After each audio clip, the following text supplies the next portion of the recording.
Thank you. Hi everyone. Thank you for being patient. I'm sorry we've had some audio issues in getting started. I am Dr. Katherine Peppers. I'm a pediatric nurse practitioner and pediatric mental health specialist. I'm also a clinical assistant professor at UNC Chapel Hill in the graduate nursing program. I teach pediatric nurse practitioner students and pediatric family nurse practitioner students. I also have developed and teach the course on behavioral and developmental pediatrics that serves as the didactic requirement for the PMHS exam. And I've been a PMHS for the last 15 years and a PNP for 25 years. I had my own behavioral and developmental pediatric clinic from 2017 to 2025. Just recently closed that in expanding my role at UNC, going full-time, and also becoming faculty chair there. So I'm really excited to come tonight and talk with you about ADHD, which is a love of mine. They're some of my favorite kiddos to take care of, and so I was super excited to be asked to talk with you about stigma and safety with medications. And so we're going to go through this tonight. I thought we'd start off with stigma. Certainly, if you have questions, please feel free to put those in the chat. I'm able to see that and happy to address them as we go. There's a lot of stigma. I do think it's better. I will say that. I think we have a better understanding of ADHD. I think for a long time, sort of in the community, the thought was that that was poor parenting or just defiant, resistant children. And I think we've done a much better job now of understanding that this is a highly genetic, has almost the same inheritability as height, that it is a neurobehavioral disorder. We now understand that the prefrontal cortex in children with ADHD does not fully develop until they are near 20 years of age, whereas for children without ADHD, it develops between 12 and 13 years of age, which is significantly different. Their learning style is often different, and they need more support and more repetition with learning new concepts. So I do think we've done a better job, but there's still a lot of public stigma. That's those negative social attitudes regarding ADHD and thinking that some kids are, quote unquote bad kids or lazy kids. That still occurs, unfortunately. We see self-stigma among children with ADHD, where from receiving that negative feedback publicly, they tend to feel shame and guilt and have low self-esteem, which is something they always struggle with. And they also have feelings of worthlessness. I have children that, come in and say, what's wrong with me? Why is this happening? I will share one of the kiddos that I worked with and diagnosed was just overjoyed after going through the clinical interview for about 30 minutes and just, really having a lot of fear and anxiety about getting this diagnosis. When she learned it had almost the same inheritability as height, she was very quick to respond. So they gave this to me, referring to her mom and dad. And it is true, it is highly genetic. Often we have parents that are not diagnosed. And so that, I can't tell you the number of times that parents are completing the Vanderbilt going, oh my gosh, I have so many of these symptoms, I wish I had known, that type of thing. So it can be very enlightening if parents have gone through, unfortunately, their childhood and adulthood without knowing that they had ADHD. There's still also an associative stigma that kids go through, and this is the judgment that they receive from families and friends. And other people with ADHD. Parents will often talk about this, the difficulties with, for instance, going on vacation, and other parents having, whether it's their siblings or aunts or uncles or cousins, having an expectation for how their child should behave, and then trying to be very honest and vulnerable and sharing that their child has ADHD, and then receiving negative feedback even still. There's a lot of common misconceptions that fuel those stigmas, a lot about poor parenting, as we said. There's also can be the thought that medication is an easy fix, that parents are just turning to medication so that they don't have to do the hard work of discipline and parenting, and that people with ADHD simply need to try harder. They need to focus more, that they're, somehow are lacking motivation or stick-to-itiveness, if you will. Some of the negative impacts of stigma, I talked a little bit about the shame and the self-doubt emotionally. We also see ADHD has a high rate of comorbidity with anxiety and depression, up to 60%. We also see high rates of learning disabilities with ADHD in that 60 to 70% range as well. Anxiety and depression, though, feelings of inadequacy, coupled with difficulty with peer relationships that often children with ADHD go through, really puts them at risk. So we need to be screening them for anxiety and depression, and also looking for those learning disabilities. Behaviorally, they may mask their symptoms. They may try to overcompensate. Sometimes they will avoid treatment. Often parents, sometimes if they have experienced the stigma themselves, they will work very hard to not seek diagnosis and treatment because they're afraid their child's going to go through what they lived through. Socially, there's a lot of social isolation with ADHD. They tend to have poor peer interactions, and a lot of difficulties with work and school is pretty common. The chronic stress from that stigma and the anxiety and depression associated with it can worsen their executive function, making it even tougher. So it's really important how we communicate with kids. One of the things that I always stress in my practice is understanding your child's strengths and starting there. It's very easy to see what the problem is. Often teachers, schools, and whatnot have, sent the parent in to get a diagnosis. Excuse me, they've, requested Vanderbilt forms or completed Vanderbilt forms, and so it's really important that we look at strengths as opposed to problems, and really sort of building that child's self-esteem up and helping them to understand that their brain just works differently. And there are actually really good things to having ADHD, the creative side of it, the empathy, the energy that they have, if you will. There are ways to really spin that in a very positive light to help children.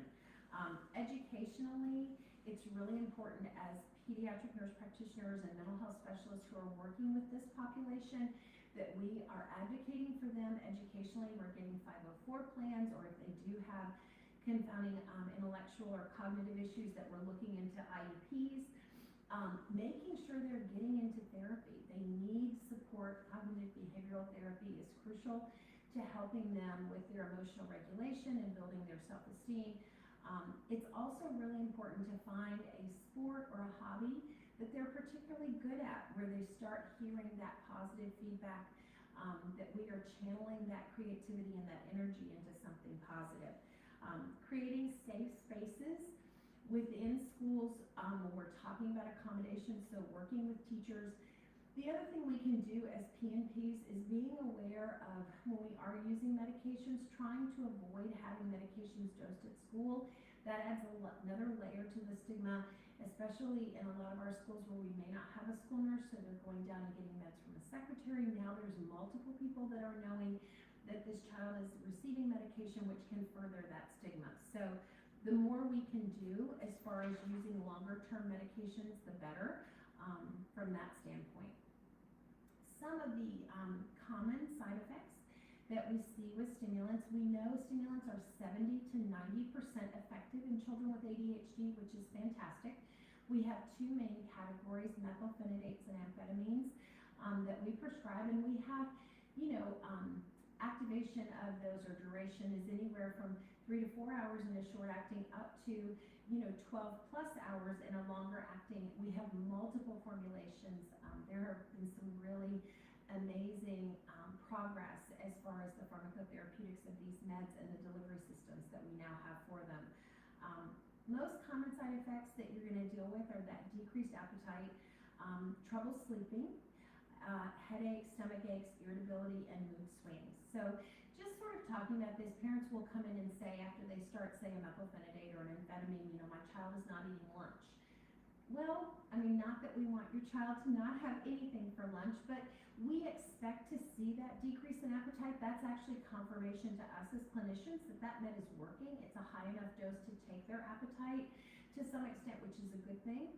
We generally encourage parents to utilize a protein or favorite snack of the child that does not have a lot of dyes, is not heavily processed at lunchtime, and understand that they're probably going to displace those calories to about 3 p.m. when they get picked up from school. They'll eat dinner, and then they can have a snack before bed if they're still hungry. So we're still consuming the adequate number of calories. We're just sort of moving the time, if you will. When we talk about trouble sleeping, it's important to note that children with ADHD already have significant delays in onset of sleep latency. So for a child without ADHD, average onset of sleep latency is 26 minutes. For a child with ADHD is 52 minutes, so almost an hour. So when a parent says to you, oh, it takes them an hour to fall asleep, they're not kidding, it really does. We really encourage adequate sleep hygiene, no TVs in bedrooms, making sure that they have a consistent routine each night, that we're reading before bed, we're making sure rooms are dark, that it's cool in their room when they're trying to sleep. There is not really evidence to support white noise in the literature. However, some patients find that very helpful, use of a fan or things like that. When we talk about headaches and stomach aches, often those come from inadequate food intake, and headaches often come from inadequate hydration. So one of the things that happens with stimulants is you get sometimes dry mouth, and kids want to drink because their stomach is upset. So it's really important to encourage them to have water bottles, to encourage them to eat prior to taking their medication, and then making sure that they are having a snack, reminding them that even though they may not be very hungry, they still need to eat because their body still needs fuel to keep running. Irritability can be common with stimulants, especially at wear-off. And so that may be an area where you have to really look at the significance of the irritability and the duration in order to know whether there's a medication change needed, or possibly more hydration or some exercise as that med is wearing off in the afternoons to help children transition from sort of the workload of school and that very structured time to more free time in the afternoons as that medication is wearing off. Mood swings are common. What I will say to you is mood swings are common without medication. So sometimes the moodiness, the emotional dysregulation that you're seeing, it often gets attributed to medication, but sometimes it's simply the ADHD. Remember, that is a core criteria when we talk about ADHD, is the fact that the emotion often doesn't match the setting. And so we have to really tease that out and make sure we're not blaming a medication when in reality that is just simply the child's ADHD coming forward. Jitteriness and nervousness can happen, especially if the dose of the medication is a little high. You may see some increased heart rate, even tachycardia if it's a little high. When children are having those sorts of symptoms of the jitteriness, the nervousness, tachycardia, increased blood pressure, we need to adjust that dose. Those are indicators. That's the reason why it's so important to do vital signs routinely and to be asking those questions on follow-up. Some other side effects that can be more worrisome, if you will, are things like tics, those sudden repetitive movements. Now, tics are highly comorbid with ADHD in about 40% of children, so again, it may not be the medication. However, we definitely can see increases sometimes in tics, especially if we're adding amphetamines as part of the treatment. So it's really important to know where they are baseline, and then once medication is started, talking with parents about if you see an increase in tics, we need to be aware of that and document when we're seeing it. But again, your child may actually have tics before they ever started medication, so we need to be aware of that. There's a lot of longitudinal data about growth. This is always a huge concern of parents, is if I give my child these ADHD meds, is it going to stunt their growth? Are they going to get as tall as they're supposed to be? Are they going to lose weight? And we have great longitudinal studies that look at growth, so we know while there can be a growth delay, okay, especially with higher dose stimulant medication, children do get to be as tall as they quote unquote were supposed to be, if you will. And often, if we manage it nutritionally and we ensure adequate calories, we don't have that growth delay. We tend to see those in kids that take much higher dose stimulants who don't have adequate nutritional intake. There is some concern for rebound in that hyperactivity and rebound in the irritability. This often happens when the medication is wearing off. And some parents will tell you, we've started this med, it works great during school, but by 4 or 5 o'clock, like the rebound hyperactivity is really intense. And so sometimes we have to use a short acting to address that. It's not my first go-to. I always try to err on the side of exercise and getting that energy out and trying to manage that hyperactivity by channeling it into something positive. And so sports are a great place. Sports also build those peer relationships. They give children an opportunity to feel part of a team. And if they don't want to do a sports team, it's fine. You can do single sports like swimming or tennis. But again, it gives them a place to put that energy. Heart rate and blood pressure, as I mentioned, can also increase with stimulants. We also have to be careful sometimes with our non-stimulant medications. When we talk about things like alpha-2 receptor agonists like guanfacine and clonidine, those can actually decrease heart rate and blood pressure, as well as medications like Strattera and Qelbree, which you can see increases in heart rate with both of those. And so there's just differences depending. Often it's not uncommon for a child to be treated with dual therapy, especially if they have an underlying tic disorder or emotional dysregulation with the irritability like we talked about. They may be taking a methylphenidate in the morning, and they may be taking a product like an alpha-2 in the afternoon to sort of address that wear-off. That's pretty common. So we really need to be watching for the sedation that also often comes with alpha-2s, as well as hypotension that can cause decreased heart rate. It can also cause upset stomach issues and decreased appetite. So we certainly don't want to make things worse. One of the things that I always stipulate to parents, because parents will often try to not give a stimulant on the weekends, or they might want to skip drug holiday, that type of thing. We always want to be very certain that we're giving them adequate education around alpha-2s like guanfacine or clonidine, and making them aware that those medications cannot have drug holidays, because your child will be at risk for rebound hypertension. And it's interesting. I've seen it occur where it was minimally significant in some kids that missed a dose, and then I've had other children where it was quite substantial. And so we want to make sure we're sharing that information as well. As we talked a little bit about sleep, behavior, mood, the cardiovascular issues around side effects, as well as that sedation and fatigue with some of the non-stimulants.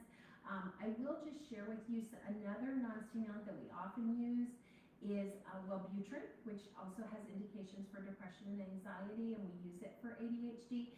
It is important to be very aware. It does have a significant side effect of decreasing seizure threshold. So if your child that you're treating has any family history of seizure or has had a seizure, Wellbutrin would be not something you would want to prescribe. It would be contraindicated. Qelbree is a newer non-stimulant that is on the market. I use this quite a bit in my practice. I like Qelbree. It has been indicated for ADHD and was used in Europe prior to coming here to the States. And their doses are actually a little bit higher than ours. Ours top out at 400, and in Europe they use up to 600. It works extremely well in kids that have ADHD along with intellectual disability. But as far as side effects, just remember it does not, the appetite decrease from a pharmacotherapeutic standpoint is not to the same degree of a stimulant. However, it definitely decreases appetite. And I had children that complained of nausea with it more so than just decreased appetite. So sometimes moving it to evening is beneficial from that standpoint.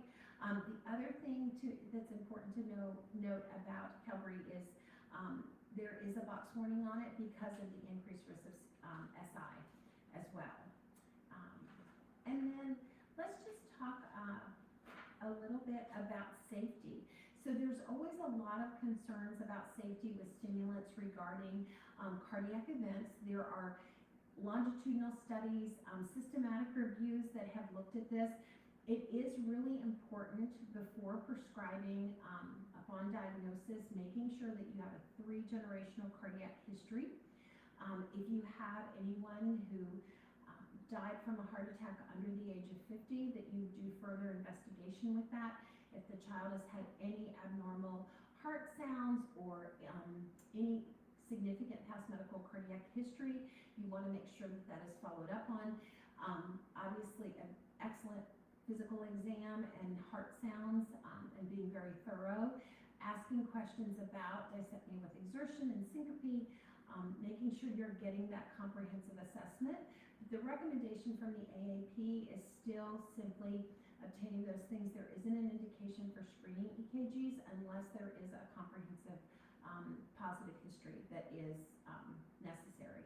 If there's something that comes up positive, then you would want to do a screening EKG and take things from there. I do a lot of also just vital signs as far as blood pressure and heart rates, making sure you're checking for things like orthostatic hypertension, especially when using some of those other non-stimulant medications like the guanfacine and clonidine that we talked about.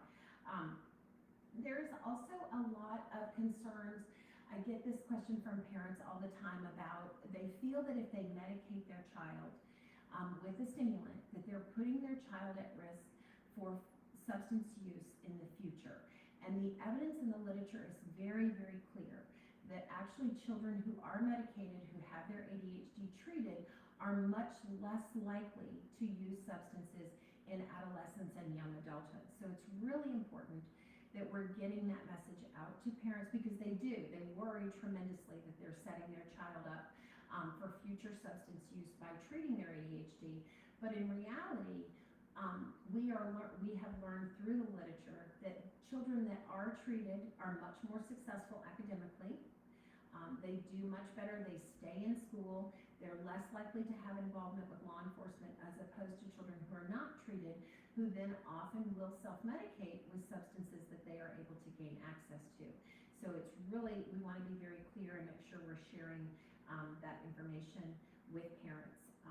Those are the main safety concerns that often come up when we talk about it. Misuse and abuse is a real concern for us as prescribers. It is really important that you feel very confident that you have a parent that is giving the medication as prescribed, that they're using it appropriately. When you see big gaps in refills or missed appointments, it's really important to make sure you're having very serious discussions with parents where if children are not getting medications or if they're requesting refills too soon, it's very important trying to pick a single pharmacy, avoiding having parents go from one pharmacy to the next, and utilizing our DEA resources and tools to see when prescriptions are filled and monitor and track that is really important for us as clinicians.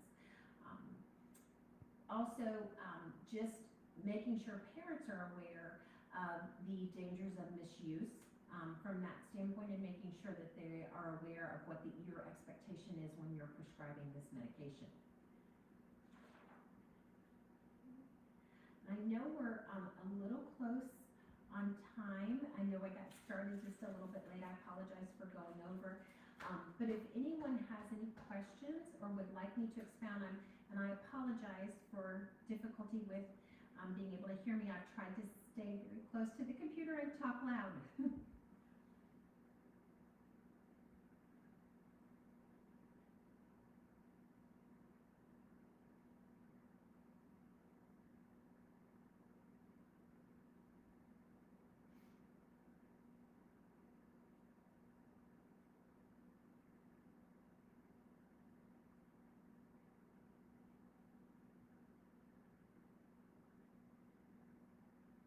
Okay, so a question from Mallory, thank you. Adding a non-stimulant to a stimulant for irritability, how long until the effect is noticed? So that's a great question.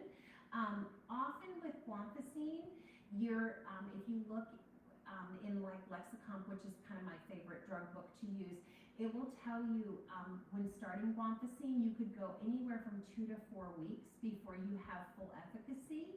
But in practice, I will share with you that generally when you start guanfacine in the afternoon, say you're giving a methylphenidate in the morning around 6 7 a.m. and then you're using a guanfacine between 3 and 4 p.m., the vast majority of parents will tell you within a week's time that they're seeing reductions in that irritability and improvements. So rule of thumb, if we want to follow Lexicomp and stick with our drug books, we're going to be in that 2 to 4 week range before we give up. But I always like to check in with parents. We are so fortunate with our EHRs. They have the ability to text us and to send us messages now.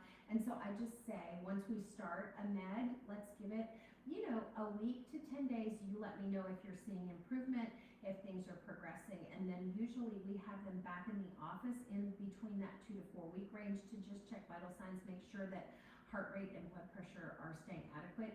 It is really important. It's not such a big deal right now because it's winter, but when you go into summer months and kids are on guanfacine and going to summer camps and things, hydration is super important because you will see issues with hypotension and bradycardia in those hotter months if they're not drinking well.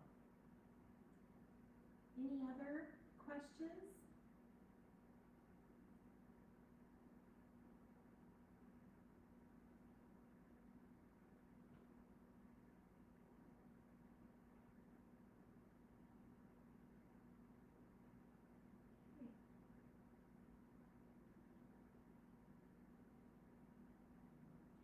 I don't see anything else at this time.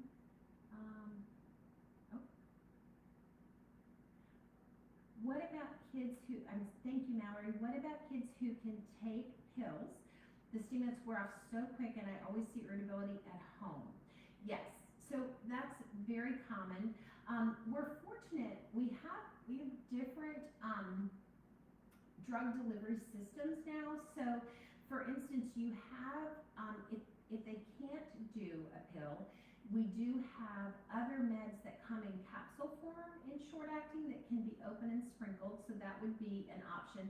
If you're talking about guanfacine, there is now a liquid preparation for guanfacine, and you also have the ability to have it compounded. Now that is not inexpensive, I will just share that with you. I had a very young child that we needed to start guanfacine on, and I was able to work with compounding pharmacy, and they were able to do it it was basically the cost of the medication and then a slight fee for the compounding, and I think it worked out to be about $25 to $30 a month, which was not bad. And then we were able to draw it up. Guanfacine immediate release though can be crushed. Duration of action of that is about 17 hours, but you can crush that and give it with applesauce or pudding or things like that. I hope that was helpful. I really appreciate everyone. I enjoyed so much being here and getting to share about ADHD. So please, reach out. I am on Facebook as well if you have questions, or you can also always email me at UNC. If you just Google Katherine Peppers on UNC, it'll come up and you'll have access to my email. Thank you all so much. Have a great evening.